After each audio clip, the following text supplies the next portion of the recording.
Kara is such a prolific text expert. She broke her arm texting. That is actually what happened, yes. No texting while walking, apparently. If it were an Olympic sport, like what heat would you be in? What am I trying to say? What event? If texting were an Olympic sport? Yeah, like what would the events be and what would yours, what would you medal in? When I was little, I was obsessed with becoming a fast typist because my grandma was a very fast typist and I loved the sound of the clackety-clack on an older desktop. Oh, yeah. And so I practiced and practiced being a fast typist. And so I think a speed race would be more in my domain. The Bring event where back it's the like phones that have little keypads. I had Bring one of those those in back. high school, probably texting around. I'm tired of this. I want to do this I had the again. Samsung Cosmos, the slide key. I think it was I want to Virgin. do Like Virgin. QWERTYUIOP. Yeah. Seriously, that was great work, by the way. 40. I think Virgin Mobile. I think they're kind of got acquired or defunct. Oh, what happened to them? I Virgin. don't know. Virgin Airlines. I went on a Virgin cruise not too long ago, my first ever cruise. Speaking of cruises, Yeah. let's cruise into Black Friday. Wow, what a non sequitur. Because you are a veteran I am, yeah. in e-commerce and at Postscript. Thank you. And a Yes. veteran Been of on the Text already. Back show. She's already been on, yeah. Yes. And if we went back, we were talking about how you spent 6 years as like on the D2C side of things. Correct. And 4 years at Postscript So far, yes. so far. So take us from your very first Black Friday, if you could think back that far. I can, painfully. And what, if you were to redo that Black Friday today, 10 years later, what are the things that you think as a merchant you would do differently? And like maybe what you would focus on in terms of like your strategy this year? I remember this was 2015, my first Black Friday on the brand side. At that point, people started their sales on Black Friday, maybe Thursday evening. And I was so nervous to try to start even a little bit earlier. And I think that's ironic because now people start November 1st. They do a month-long sale. And I wish I had been open to maybe being a thought leader in the space and starting a day or two early. I think that was not going to diminish my brand voice the way I maybe thought it would.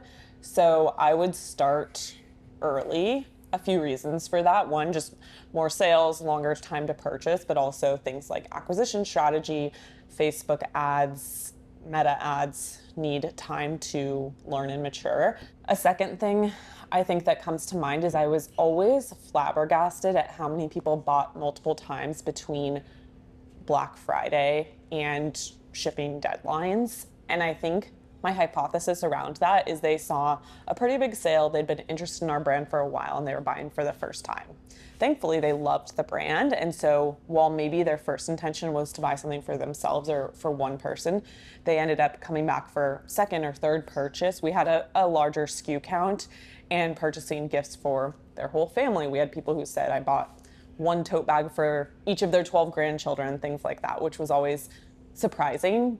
But I think there's a tendency to want to suppress people who've bought. And while that might be true for brands who have maybe only one SKU or a higher AOV, I think that there's a lot of opportunity. And I think to not forget the fact that there's a lot of self-gifting that goes on around Black Friday. I purchase a lot of my cosmetic products for the entire year just because I know I'm going to use it and it's a better deal. So remembering it's a marathon and that people actually might really repurchase. How would you maybe use SMS to capitalize on that? Like what would you suggest people do from like Black Friday to the December 15th standard shipping deadline or whatever that is? One thing that worked really well for us is that we put in a post-purchase, in their literal package, a postcard with a coupon on it saying, hey, because you bought a first time, here's, let's say, $25 off a purchase before Christmas Eve. I think that's something you could definitely do via SMS. I think probably a lot of them got thrown away, and in the Amazon era, people just get a ton of packages or maybe don't even open them until right before Christmas. Rewarding people who did take action early instead of rewarding the people by maybe increasing your sale for that last chance to try to hit your quota. How can we reward people who actually were your first to purchase from your sale, who took action early, who bought during your early access time period, or maybe who even bought in early November before your sale and might be feeling a little bit of sadness or frustration that they missed out on the sale. So I think that, especially being able to know what to pair it with. So if you sell cosmetics, maybe your moisturizer goes really well with your SPF. Taking advantage of like cross-seller bundle opportunities in that moment, I think can be great. I love the post-purchase like automation idea of doing something like just like very specific in that time period, just updating it or creating a net new one that is targeting them to like buy again in that window.